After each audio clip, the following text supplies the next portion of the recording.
G Patil,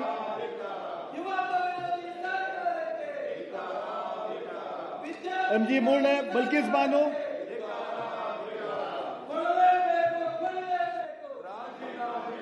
ಅವಕಾಶಕ್ಕಾಗಿ ಧನ್ಯವಾದಗಳು ಸಭಾಪತಿಯವರೇ. ದಿನಾಂಕ 10/8/2026 ಹೊರಡಿಸಿರುವ ಶಿಕ್ಷಕರ ನೇಮಕಾತಿ ಅಧಿಸೂಚನೆಯಲ್ಲಿ ಉರ್ದು ಮಾಧ್ಯಮದ ಭಾಷಾ ಶಿಕ್ಷಕರು, ಗಣಿತ, ವಿಜ್ಞಾನ, ಸಮಾಜ ವಿಷಯಗಳ ಶಿಕ್ಷಕರನ್ನು ಹೊರತುಪಡಿಸಿರುವ ಕುರಿತು ಪ್ರಸ್ತಾಪಿಸಿ ಮಾನ್ಯ ಸಚಿವರಿಂದ ಉತ್ತರವನ್ನು ಬಯಸುತ್ತೇನೆ.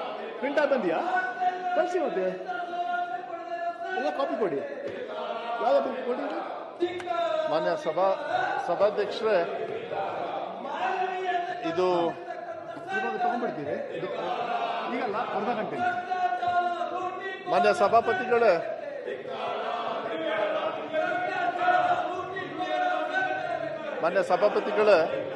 ಇದು ಎರಡಕ್ಕೂ ಉತ್ತರ ಕೊಡ್ಲಿಕ್ಕೆ ಇಷ್ಟಪಡ್ತೀನಿ.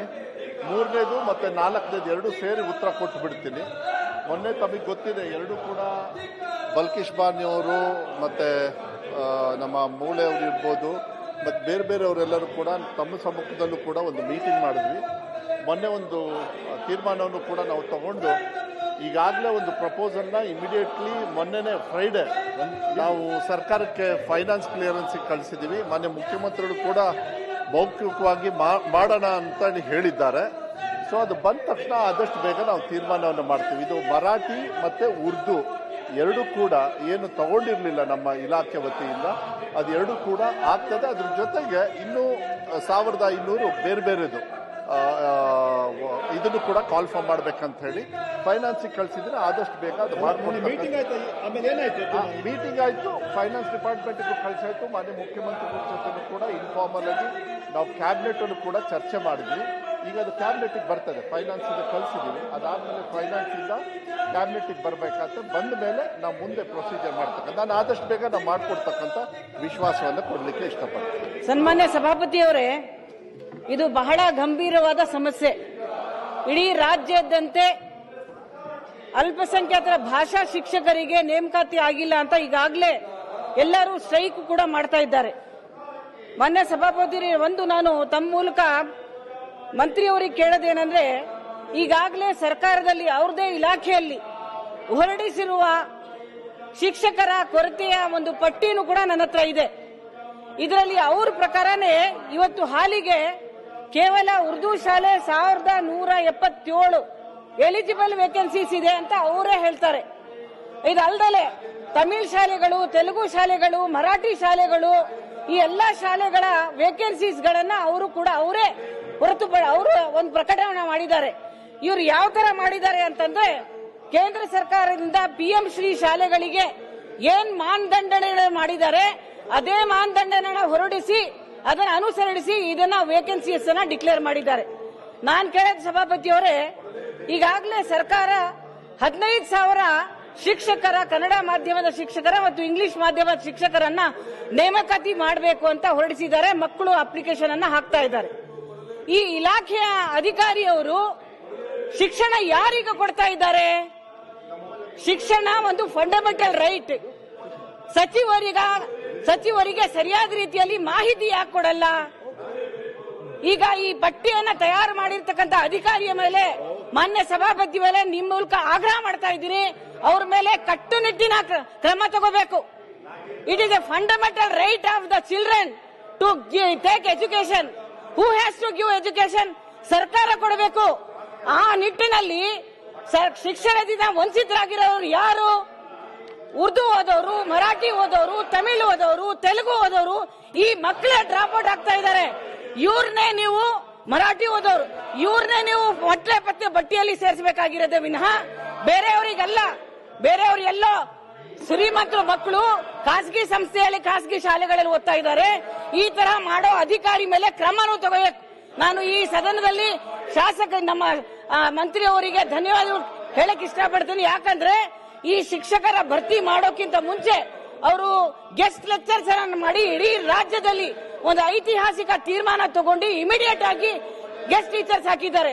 ಇಂಥ ಆಲೋಚನೆ ಅವರಿಗಿರ್ಬೇಕಾದ್ರೆ ತಮ್ಮ ಆಲೋಚನೆಗೆ ತಕ್ಕಂತೆ ತಮ್ಮ ಅಧಿಕಾರಿ ಅವರು ಯಾಕೆ ಕೆಲಸ ಮಾಡ್ತಾ ಇಲ್ಲ? ಈಗಾಗಲೇ ನಾವು ಏನು ಉತ್ತರ ಕೊಡಬೇಕು? ಅಲ್ಲಿ ಇರ್ತಕ್ಕಂಥ ಅಲ್ಪಸಂಖ್ಯಾತರಿಗೆ ಏನ್ ಹೇಳಬೇಕು? ಹಿಂದಿ ಮಾಧ್ಯಮದ ತಂದೆ ತಾಯಿ ಆ ಮಕ್ಕಳಿಗೆ ಏನು ಉತ್ತರ ಕೊಡಬೇಕು? ತಮಿಳ್ ಇಡೀ ಬೆಂಗಳೂರಲ್ಲಿ ಮಾನ್ಯ ಸಭಾಪತಿ ಅವರೇ, ತಮಿಳ್ ಶಾಲೆಗಳು ಬಹಳಷ್ಟು ಇದೆ, ಬೆರಳಂಚಿಕೆ ತೆಲುಗು ಇದೆ. ಈ ಮಕ್ಕಳಿಗೆ ಹಿಂದಿ ಓದೋರು ಈಗಾಗಲೇ ಅವರು ನಮ್ಮ ಅಪೋಸಿಷನ್ ಅವರು ಹೇಳ್ತಾ ಇದ್ದಾರೆ, Hindi and English Urdu are the national language. ಈ ಮಕ್ಕಳಿಗೆ ನೀವು ಏನಾದ್ರೂ ಸಂಚ್ ಇದೆಯಾ ಅಧಿಕಾರಿ ಅವ್ರದ್ದು? ಈ ಶಾಲೆಗಳನ್ನ ಈ ಮಾಧ್ಯಮನ ತೆಗಿಬೇಕು ಅಂದ್ರೆ ಅವರು ಸಂಚು ಮಾಡ್ತಾ ಇದ್ದೀರಾ? ಅತ್ಯಂತ ನಾನು ತಮ್ಮ ಮೂಲಕ ಅತಿ ಮನವಿ ಮಾಡ್ಕೊಳ್ತೀನಿ, ಕಳಕಳಿ ಮಾಡ್ಕೊಳ್ತೀನಿ. ಈ ಅಧಿಕಾರಿಯವರು ಈಗ ಮಂತ್ರಿ ಅವರು ಹೇಳ್ತಾರೆ ನಾವು ಫೈನಾನ್ಸ್ ಡಿಪಾರ್ಟ್ಮೆಂಟ್ ಕಳಿಸಿದೀವಿ, ಈಗ ಮಾಡ್ತೀವಿ ಅಂತ. ಯಾವಾಗ ಅದಕ್ಕೆ ಯಾವ ಮಂಡನೆ ಎಷ್ಟು ದಿನದಲ್ಲಿ ಮಾಡ್ತೀರಾ? ಎಷ್ಟು ಶಿಕ್ಷಕರನ್ನ ತಗೋತೀರಾ?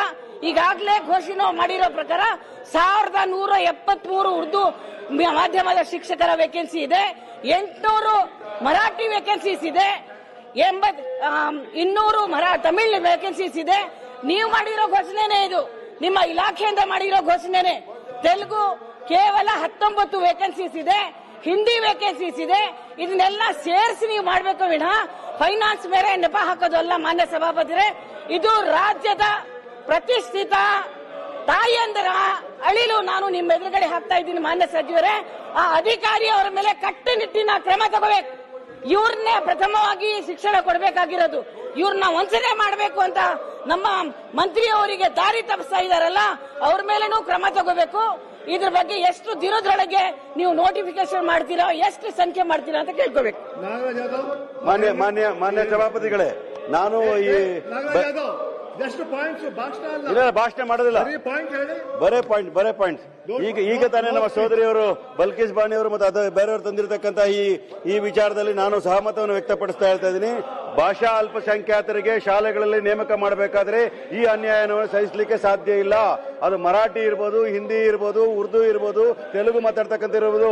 ಸರ್ವ ಜನಾಂಗದ ಶಾಂತಿಯ ತೋಟದಲ್ಲಿ ಈ ಅನ್ಯಾಯವನ್ನು ಒಪ್ಪಲಿಕ್ಕೆ ಸಾಧ್ಯ ಇಲ್ಲ. ಕೇವಲ ಆರ್ಥಿಕ ಇಲಾಖೆಯ ವಿಚಾರಗಳನ್ನು ತೋರಿಸಿ ನಮಗೆ ಮೋಸ ಮಾಡ್ತಕ್ಕಂಥ ಒಪ್ಪಲಿಕ್ಕೆ ಸಾಧ್ಯ ಇಲ್ಲ.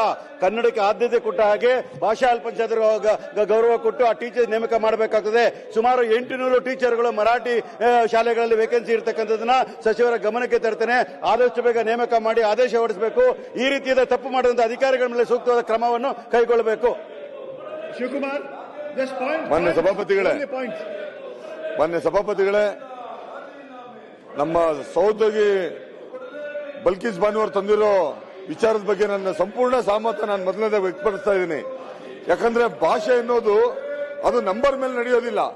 ಇವತ್ತು ಕೆಲವು ವರ್ಷಗಳ ಹಿಂದೆ ಮೈಸೂರು ಯೂನಿವರ್ಸಿಟಿಯಲ್ಲಿ ಉರ್ದು ಡಿಪಾರ್ಟ್ಮೆಂಟ್ ಮುಚ್ಚಕ್ಕೆ ಹೊರಟಿದ್ರು. 6 ಜನ ವಿದ್ಯಾರ್ಥಿಗಳಿದ್ದಾರೆ ಅಂತ.